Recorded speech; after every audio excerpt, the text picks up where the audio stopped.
has to be Mel Gibson's biggest risk of all. 800 years ago, an Ethiopian king ordered a new capital for Christians. Faithful of the Ethiopian Orthodox Church say there's no mystery, really. What if one of Christianity's oldest traditions preserved writings that most of the Western world never included in its Bible? And what if those same ancient texts are now inspiring one of the biggest biblical films ever made? As Mel Gibson prepares the resurrection of the Christ, interest in the Ethiopian Bible has exploded. It contains books unfamiliar to many Christians today, raising an intriguing question. Do these forgotten writings reveal a much larger picture of Jesus than most people have ever encountered? The movie that started the conversation. When The Passion of the Christ was released in 2004, few believed it would succeed. Hollywood studios had rejected the project, convinced that a film spoken in Aramaic, Latin, and Hebrew wouldn't attract mainstream audiences. Instead, it became a global hit, earning over $600 million worldwide and proving there was still enormous interest in biblical stories told with historical realism. But Mel Gibson always maintained that the story wasn't finished. The first film ended with the crucifixion and resurrection, but Gibson repeatedly said he wanted to explore what happened beyond the empty tomb. According to him, the resurrection isn't simply a historical event. It carries a spiritual dimension that can't be shown through a straightforward timeline alone. Over the years, Gibson revealed that he developed more than one version of the screenplay. One followed the familiar biblical account, while another explored spiritual realms, angels, and events beyond the physical world. Those comments immediately sparked curiosity. Where did that vision come from? Many believe at least part of the inspiration may come from the ancient traditions of the Ethiopian Orthodox Church, one of the world's oldest Christian communities. Unlike most Christian denominations, the Ethiopian Bible contains additional books that aren't included in Protestant or Catholic Bibles. Among them are the Book of Enoch, the Book of Jubilees, and the Ascension of Isaiah. These texts have fascinated historians and biblical scholars for generations. They're not hidden or secret books, but outside Ethiopia, they're far less familiar because they were never included in most Western biblical canons.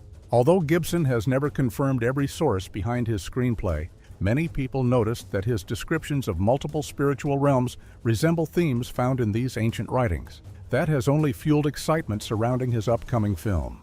Reports indicate that the resurrection of the Christ will be released in 2 parts, with filming taking place at Italy's famous Cinecittà Studios and backed by a massive production budget. Whether or not the Ethiopian writings directly influenced the screenplay remains uncertain, but the renewed interest has led millions to ask a fascinating question. Why does the Ethiopian Bible contain books that so many Christians have never read? To answer that, we have to travel back nearly 2,000 years to one of Christianity's oldest surviving traditions, the ancient Bible that preserved. More to understand why the Ethiopian Bible has gained so much attention, we first need to look at Ethiopia's unique place in Christian history. Christianity reached Ethiopia in the 4th century, making it one of the oldest Christian nations in the world.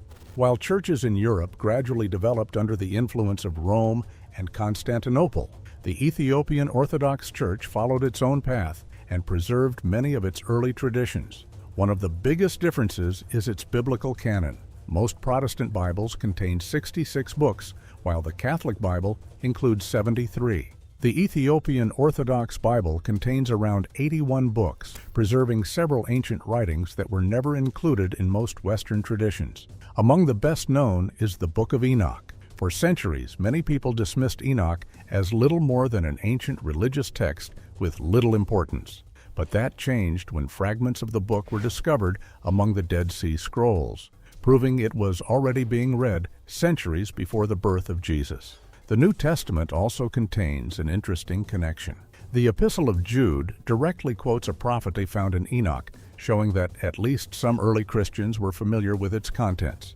While scholars continue debating how widely the book was accepted as scripture, most agree it played an important role in Jewish and early Christian thought. In Ethiopia, however, it never disappeared. For more than 15 centuries, monks carefully copied these manuscripts by hand inside remote mountain monasteries, preserving texts that had gradually faded from much of the Western Christian world. Because of those efforts, historians today have access to valuable writings that offer another perspective on early Christianity. One of the most striking features of these books is how they describe Jesus. In the Book of Enoch, the coming Messiah is portrayed as the Son of Man, a heavenly ruler surrounded by divine glory and given authority over all creation. Readers often notice similarities between this description and the opening chapter of the Book of Revelation, where Christ is described with blazing eyes, radiant light, and unmatched power. Whether those similarities came from direct influence or shared traditions is still debated, but they continue to attract the attention of biblical scholars. These ancient writings also raise another question. Why did they remain part of Ethiopia's Bible while disappearing from most Western churches? The answer wasn't the result of a single decision. Instead, it reflected centuries of theological debates, regional traditions, and the gradual formation of different biblical canons across the Christian world. As Christianity spread, different communities preserved different collections of sacred writings. The Ethiopian Church simply continued preserving books that other traditions eventually left behind. Today, those texts are drawing fresh interest, not because they replace the Bible most Christians know, but because they offer another window into the beliefs and traditions of the early Christian world. And among those writings, one stands out for its extraordinary description of Christ's journey from heaven to earth.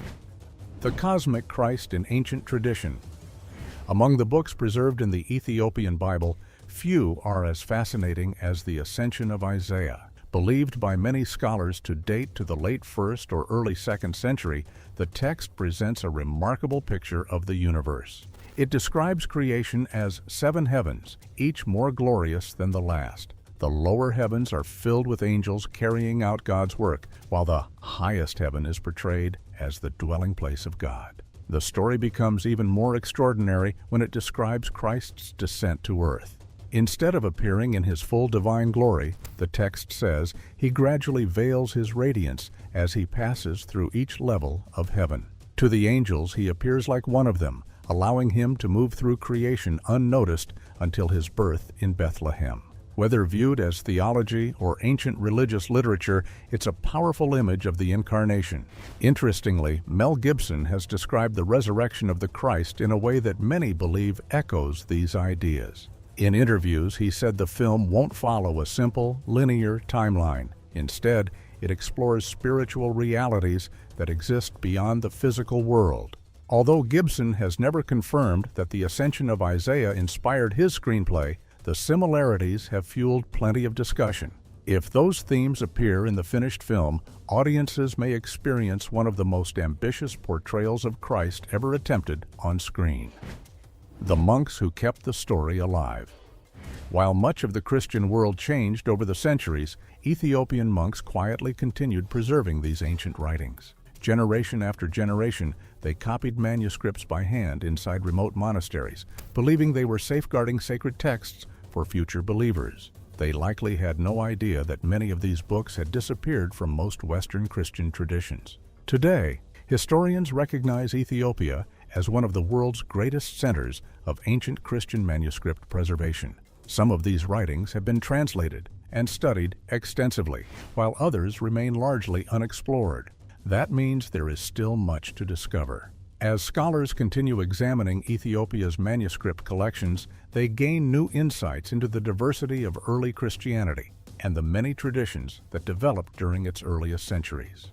Before Christianity, Judaism had arrived, and according to legend, these discoveries don't necessarily change the foundations of Christian faith. Instead, they remind us that Christianity has always been shaped by different communities, preserving different traditions across the world. Whether someone views these books as scripture, history, or valuable ancient literature, they offer a rare glimpse into beliefs that have survived for more than 1,500 years. Perhaps that's why interest in the Ethiopian Bible has grown so rapidly, not because it replaces the Bible most people know, but because it adds another chapter to the remarkable story of Christianity's past.